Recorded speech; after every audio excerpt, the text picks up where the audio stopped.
12 horas e 5 minutos no horário oficial de Brasília e nós estamos de volta com o Jornal Brasil Rural, aqui pela Rádio Agro Hoje, a primeira emissora de rádio 100% agro do Brasil, agora com a entrevista do dia. E na semana passada, o jornalista Vanderlei Munhoz, que também é CEO da Rádio Agro Hoje, esteve em São Paulo para algumas reuniões e visitas a parceiros. Uma dessas reuniões foi com o presidente da FAESP, a Federação da Agricultura e Pecuária do Estado de São Paulo, o doutor Tirso Meirelles. E claro, como um bom jornalista, ele não poderia perder a oportunidade de gravar uma entrevista. Então vamos conferir esse bate-papo. Jornal Brasil Rural. Pois bem, amigos que acompanham a programação da Rádio Agro Hoje, a primeira emissora 100% agro no Brasil, tenho a honra de ser recebido na Federação de Agricultura do Estado de São Paulo pelo seu presidente, Dr. Tirso Meirelles. Dr. Tirso, que prazer recebê-lo mais uma vez na programação da nossa emissora. Sempre uma honra falar com o senhor. É um prazer para nós estar na Rádio Agro hoje, é uma grande alegria, porque vocês têm o DNA do agro. E nós do agro gostamos de assistir, ouvir vocês falando, porque vocês levam, sem dúvida nenhuma, a melhor mensagem para o produtor rural, para o seu trabalhador, para que a gente possa fortalecer a cadeia produtiva do agro. Nós temos tantos assuntos, o mundo está passando por tanta turbulência, o mundo, o país, mas a gente acaba de ter uma boa notícia aí. Saiu o PIB, doutor Tirso, e mais uma vez o agro é destaque, né? Sem dúvida, nesse ponto, a gente tem de cumprimentar o agro mais uma vez. Já fazem 20 anos que a balança comercial, se não fosse o agro, estava negativa. Mas é muito triste. Triste por quê? Porque nós tivemos um aumento de 11,4% do agro, poderia ser muito mais, poderia ser 30%. O governo federal tem atrapalhado muito o processo de uma agenda positiva para o agro.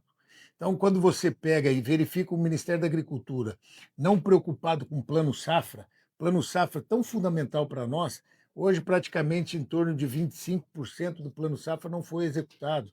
Por quê? Porque com a taxa de juros elevada de 15%, ninguém tira. Nós aqui em São Paulo, junto com nossos parceiros das outras federações, nós fomos avisar o produtor para não tirar financiamentos de investimento, porque não consegue pagar 22% de taxa de juros, você não paga. Então nós falamos, vai fazer o custeio? Então vamos fazer o custeio com plano de negócio. Procura o seu sindicato rural, faz o seu plano de negócio para que a gente possa movimentar financeiramente, dar condições da segurança alimentar brasileira e do mundo, que nós alimentamos 1,2 bilhão de pessoas, mas nós não podemos dar um passo maior porque não tem seguro. Quer dizer, os Estados Unidos, 95% é seguro. Todas as propriedades quase já são asseguradas. Nossa, aqui são 5%. Então, quer dizer, precisa ter, sem dúvida nenhuma, uma condição de garantia, principalmente daquilo que você falou. Nós temos de ter a garantia de segurança para você investir. Porque quando você investe numa propriedade, você tem um retorno daquele recurso durante 8 a 10 anos. Aí você pega o Ministério do Meio Ambiente. A ministra lá simplesmente falou assim: olha, os produtos exóticos que são produzidos no Brasil, tilápia, braquiária, pinho, pinheiro, todo, morango, manga, são exóticos, nós não podemos ter aqui no Brasil. O que é isso? Como não? Sabe, uma coisa assim, de uma hora para outra, você desmancha todo um processo para que você possa constituir as coisas. Você pega agora esse problema do leite, que absurdo, fomos lá, mostramos que tem antidumping, levamos isso para o vice-presidente da República, ele falou que ia dar uma coordenada nesse processo todo, estamos aí perdendo 90% das propriedades do Brasil tem leite. E o pequeno produtor que tem que até 300 litros de leite, está morrendo. Ele investiu em tecnologia para melhorar o seu rebanho, para melhorar o leite, a qualidade do leite, e hoje nós estamos aí com antidumping e criando uma dificuldade para o setor. Quantos outros países fazem o seu protecionismo contra nós? Nós aceitamos. Mas quando a gente não faz, o governo fica aí, não tem antidumping. Lógico que tem. Né? Então nós precisamos ter mais seriedade nas coisas para que a gente possa ter a garantia jurídica tão importante para o setor do agro. O senhor falou do Plano Safra e a gente tem visto aí pelo Brasil afora, agricultores sofrendo, um lugar chove demais, outro chove de menos, perdendo parte da safra, porque não tem a questão do seguro, que o senhor também citou. E essa é uma discussão recorrente. Falta discutir, eu vou tocar no assunto que eu sei que o senhor gosta, falta discutir, na verdade, um plano Brasil, doutor Tício? É, falou tudo. Parabéns. Nós precisamos, mais do que nunca, fazer um plano Brasil. Um plano Brasil onde que você trabalha as cadeias produtivas, o agro, a indústria, o comércio, o serviço. Se o agro não vai bem, nenhuma outra cadeia vai bem. Se o comércio não for bem, também não. Todos têm de estar juntos para o trabalho. Então, quando você vai fazer um plano de safra, onde você vai fazer os investimentos necessários, tem que ser um planejamento de 10 anos. Não é um plano safra anual. Para que você possa esquematizar o investimento, para que você possa esquematizar a segurança alimentar, para que você possa estipular todo um processo de produção sustentável. Então, hoje você pega os Estados Unidos, o plano lá é de 10 anos. Nosso aqui é anual. E mesmo assim, entrega no final e não tem dinheiro. Ah, bateu o recorde. Quando você vai procurar, não tem. Quando você vai procurar, aí seu core, que os bancos falam, o teu core não está bom, então não tem dinheiro. Da teoria para a prática tem uma distância muito grande, né? Total, então é muito complicado. Precisa de ter um plano Brasil. Um plano Brasil, por exemplo, você pega a Espanha, a Espanha, você tem lá um governo, que você tem um primeiro-ministro. Primeiro-ministro da Espanha teve problema, ficaram 4 anos sem o primeiro-ministro.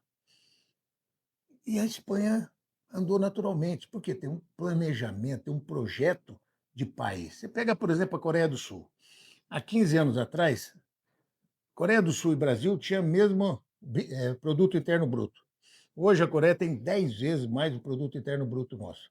Um país como o Brasil, que nós somos o terceiro ou quarto maior em extensão, nós somos o sétimo, oitavo maior em população. País rico desse. Hoje, se você for analisar, quanto que nós representamos do produto interno bruto mundial? 0,15%. Está Quer dizer, muito nada, distante, né? nada.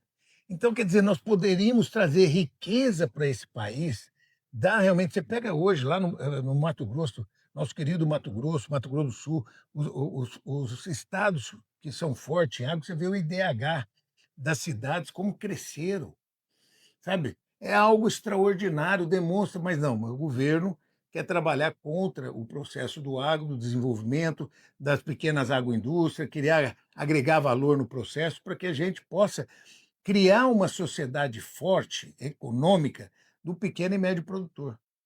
Doutor Tício, diante disso tudo, a gente vê o agro demonstrando essa força nos números do PIB, apesar do governo, mas tem outras coisas que afetam e que preocupam, embora o agro venha sobrevivendo aí diante de todas essas intempéries. Essas crises institucionais que nós estamos passando aí recentemente, escândalos envolvendo aí os três poderes e um risco aí de que pode se explodir alguma hecatombe aí a qualquer momento. É, sem dúvida. Você falou muito bem. Você vê, o agro cresceu 11,4%. Você pega a indústria, cresceu 1%. Você pega o comércio, 1,4%. E o Brasil, 2,4%. Então você vê a dicotomia, né? Precisamos adequar esse processo como um todo. Aí você vê que as coisas não adequam. Por quê? Porque existe uma disputa de vaidade, podemos dizer assim, do executivo, do legislativo e do judiciário. Então, cada um tem o seu ponto. O legislativo, o aspecto dele é legislar, é criar as leis para que você possa seguir. Hoje, a nossa Frente Parlamentar da Agricultura está fazendo um belíssimo trabalho. O presidente é o Pedro Lupion, tem a senadora Tereza Cristina, que fazem um trabalho magnífico, segurando todas essas intempestades que acontecem no processo. Agora, o governo só sabe arrecadar. Arrecadou 3 trilhões de reais. 1 trilhão só para pagar juros. Os outros 2 trilhões para pagar a máquina. Não sobra um recurso para investimento. Então, quer dizer, o governo precisa fazer uma reforma administrativa. Por isso que precisamos de um projeto Brasil. Projeto que todos nós focamos para o desenvolvimento e o bem da nossa sociedade, como os outros países fizeram. Então, você pega todas essas intempéries que acontecem, onde já se viu o Poder Judiciário interferir no aumento de IOF.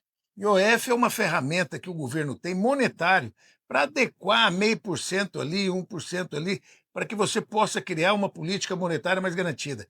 O Congresso derrubou esse aumento absurdo que o governo federal queria fazer. Aí vem o Supremo Tribunal Federal e derruba o que o Congresso fez. Invalida o Congresso. É uma coisa inacreditável, né? O marco temporal. Marco temporal, nós tivemos a Constituição, 1988, tivemos 4 anos de grandes especialistas estudando, mas o Congresso Nacional acaba com o marco temporal. Não sou contra a comunidade indígena, pelo contrário, é que a comunidade indígena ele não tem condições de produzir na área que ele tem.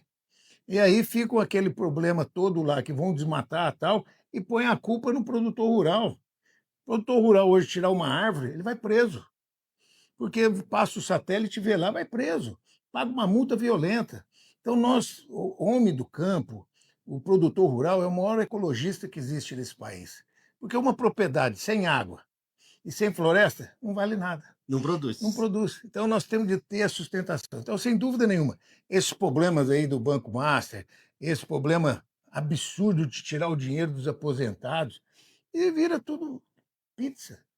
Espero que agora não vire pizza. A sociedade não aguenta mais de ver todo esse embrulho que acontece no país e não toma. É por isso que eu chamo a atenção do teu telespectador, dos nossos ouvintes.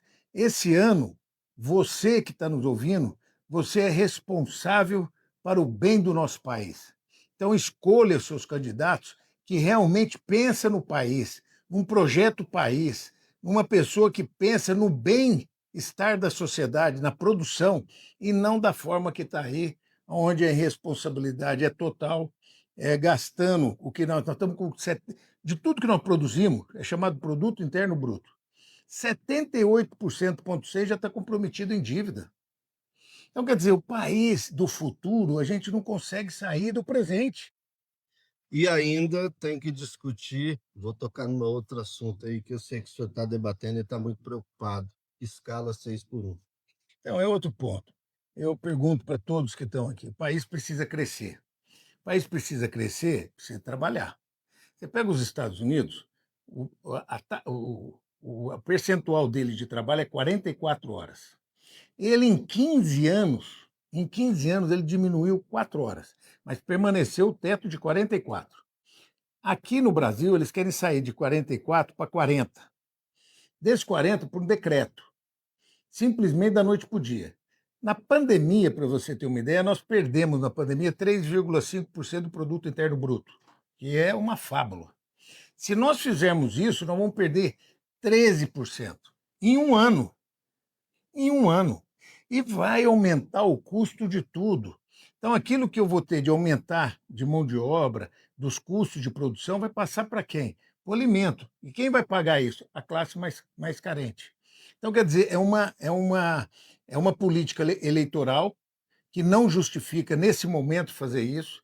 Faça isso no ano que vem, uma discussão mais clara, sem problema eleitoral, e vamos analisar. Ninguém é contra a diminuição. Hoje você já tem a enfermeira, hoje você tem o pessoal de TI, hoje você tem os jornalistas que trabalham 3x1. Então já existe muitas outras ramos que trabalham menos. Mas isso tudo é uma discussão. Por isso que tem os acordos coletivos, quando você trabalha empregado e trabalhador para acertar esse processo como um todo. Então, esse o processo. Não pode, sem dúvida nenhuma, mudar posições tão importantes monetariamente e financeiramente no país, mexendo por causa de populismo eleitoral. Doutor Tício, para a gente fechar, tem um outro assunto que eu gostaria de falar com o senhor, porque ele afeta diretamente o agro, preocupa o setor. A gente já vinha aí com uma guerra há 4 anos, a guerra da Ucrânia, e agora estourou essa guerra lá no Oriente, envolvendo Estados Unidos, Israel e o Irã, e já uma dezena de países ali no entorno. Até que ponto isso pode interferir no agro brasileiro? É uma pergunta difícil de responder. Quando saiu a guerra da Ucrânia e a Rússia, eu disse, não vai terminar tão cedo. Já fazem 4 anos. Se nós formos comentar sobre o Oriente Médio, Irã, que cria toda essa divergência de todo o processo, no caso dos terroristas, essa coisa toda, em 70, nós tivemos 2 crises de petróleo, em 70. Aí nós criamos a Embrapa e criamos o Proálcool. Nós tínhamos, por exemplo, o barril do petróleo era $2,3, o barril do petróleo naquela época, passou para $13 o barril. Foi uma catástrofe. E depois, mais 4 anos, saiu de 13 e foi para 34. Então quebrou o mundo. A inflação no mundo é o que está acontecendo agora. Já subiu o barril para 85, está quase chegando a 90, e isso traz um problema inflacionário muito grande para inúmeros países. É muito triste ver isso, né? Você vê guerra, é muito mais fácil a gente conversar e adequar, mas no ponto que chega, para nós nos preocupa muito do agro, porque nós temos todas as riquezas que nós precisamos nitrogenado para fazer os nossos insumos. Mas o governo, conforme eu falei, o governo não tem a preocupação de resolver o crescimento sustentável do país, o governo federal que eu estou dizendo, não se mexeu no Código Mineral nosso, que nós poderíamos, hoje nós pagamos royalties para outros países, para as terras indígenas deles, em vez da gente pagar para o nosso aqui. Fazer um projeto de sustentabilização, de sustentável, junto com a retirada dos insumos, que não vai afetar a nossa mata. É só fazer com planejamento, que hoje nós temos técnica para isso. Então, o que vai acontecer? Vai aumentar mais os custos do produtor. Hoje, nós somos muito eficientes, temos uma produtividade muito grande, mas chegou um limite que a gente não consegue ter mais produtividade, porque os custos variáveis estão aumentando demais. Então, é por isso que hoje o produtor está sentindo muita dificuldade. Nós tivemos seca, nós tivemos queimada, nós tivemos enchente no Rio Grande do Sul, foram acontecendo diversas coisas sem seguro, sem nada. O homem do campo bancando para poder produzir, que é o que ele sabe fazer. Então, infelizmente, nós vamos ter aí uma fase difícil, complexa, não vai terminar tão cedo isso, né, pelo que nós estamos vendo. Então, nós temos de estar muito atentos nos nossos planejamentos de trabalho, nos nossos projetos internos, porque vai ser um ano complexo. Dr. Tirso Meirelles, presidente da FAESP, o senhor dirige uma das principais federações do país, né?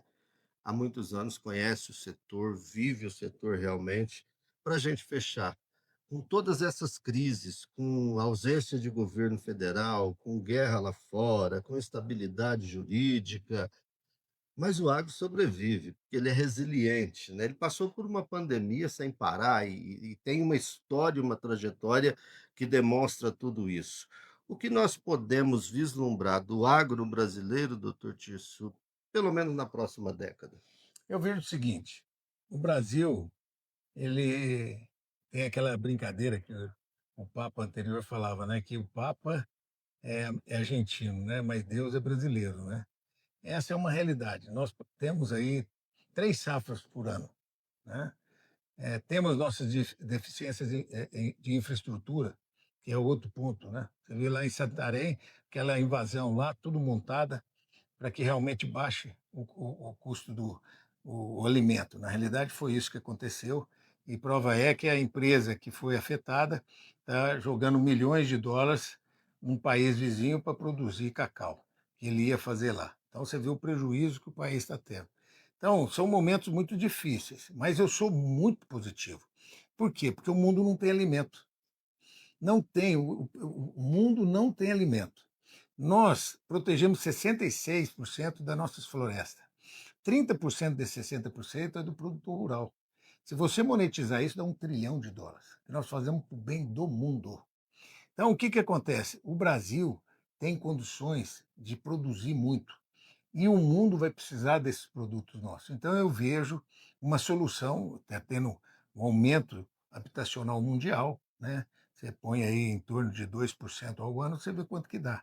Então, vão ter muita alimentação para ser feita. Então, se a gente fizer o nosso plano de negócio direito, a gente vê direitinho os riscos que a gente tem e a gente dá os passos conforme a nossa perna, a gente vai conseguir passar essas dificuldades e vamos ter realmente, sem dúvida nenhuma, momentos muito felizes aí para aumentar a produtividade e a lucratividade do produtor.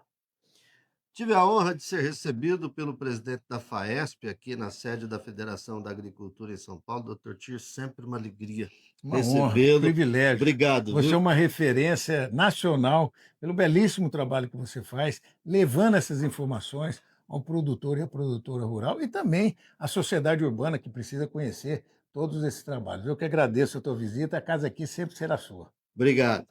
Siga agora com a programação da Rádio Agro Hoje, a primeira 100% agro no Brasil. Brasil, exemplo para o mundo em sustentabilidade. Jornal Brasil Rural.